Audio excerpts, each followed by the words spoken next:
Now, 10 class, let's relate this example with another important phenomena of this chapter.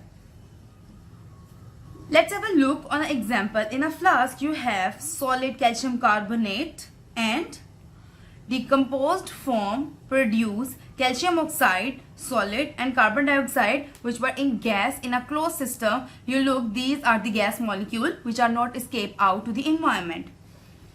अब क्या होगा, जब आपके पास एक इनफ अमाउंट होगी इन दोनों की, तो दोबारा से कॉम्बिनेशन स्टार्ट हो जाएगी और आपके पास रिवर्सिबल रिएक्शन फॉलो अप हो जाएगा.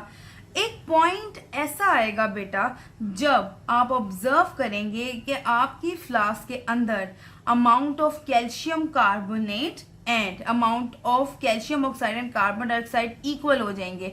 इनकी डीकम्पोजिशन एंड कंपोजिशन एक इक्वल रेट पे चलेगी, which means forward reaction, the formation of this product and reverse reaction, the formation of the reactant are equal. Rate of reaction becomes equal. क्या मैं कह रही हूँ? Rate of forward reaction is equal to rate of reverse reaction.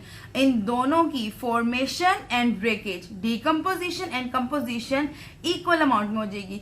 इस point को हम कहेंगे equilibrium point. क्या कहेंगे? equilibrium point. ये कौन सा पॉइंट है? Equilibrium point. जब आपके पास आपकी फ्लास्क के अंदर amount of carbon dioxide, calcium oxide and calcium carbonate बिल्कुल सेम रहेगी, चेंज नहीं होगी. जितना आपके पास रिएक्टेंट मौजूद है उतना ही प्रोडक्ट मौजूद होगा. दोनों, अगर रेट ऑफ फॉरवर्ड रिएक्शन आपके पास 50% है तो रेट ऑफ रिवर्स रिएक्शन भी आपके पास 50% होगा. इसकी अमाउंट, इसकी कंसंट्रेशन अगर 50% है तो इसकी अमाउंट, इसकी कंसंट्रेशन भी 50% ही होगी. This point is known as equilibrium point. What is chemical equilibrium? When rate of forward reaction take place at the rate of reverse reaction.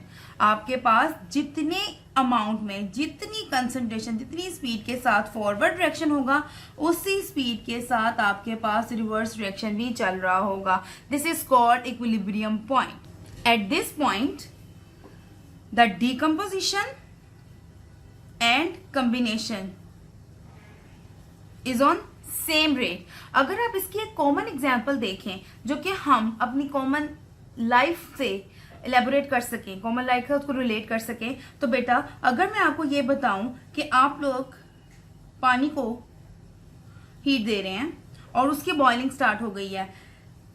At this state in a starting आपके पास water liquid form में मौजूद है. जैसे जैसे temperature increase होता जाएगा water steam form में जाता जाता आपके पास ऊपर चलता जाएगा. आपका सिस्टम क्लोज है, यानी कि आपने उस पॉट के ऊपर लिड रखी हुई है जिसमें आप ये रिएक्शन प्रोसीड करवा रहे हैं फॉर ऑब्जर्वेशन. आप देखा करें कि यहाँ पे ऊपर जाकर क्या होगा, पानी के मॉलिक्यूल्स जो गैस और स्टीम ऊपर जा रही है वो क्या हो जाएंगे, कंडेंस होना शुरू हो जाएंगे और एक वक्त आएगा कि वाटर ड्रॉप्स दोबारा से फॉर्म होकर आपके लिक्विड सरफेस की तरफ आना शुरू होंगे. तो यहाँ पे जो मैं आपको पॉइंट बताना जा रही हूँ वो यही है कि जब लिक्विड से स्टीम बन रहा है और स्टीम से दोबारा लिक्विड बन रहा है, जब ये पॉइंट बिल्कुल सेम हो जाएगा, मतलब जितनी स्टीम बन रही होगी उतना ही लिक्विड बन रहा होगा, तो ये पॉइंट क्या कहलाएगा, equilibrium point, balance point. Forward reaction और रिवर्स रिएक्शन सेम हो जाएगा. ठीक है, जितनी लिक्विड स्टेट होगी उतना ही स्टीम होगा और स्टीम से दोबारा लिक्विड, लिक्विड से दोबारा स्टीम, एक balance phenomena side by side चलता रहेगा. This phenomena referred as equilibrium phenomena.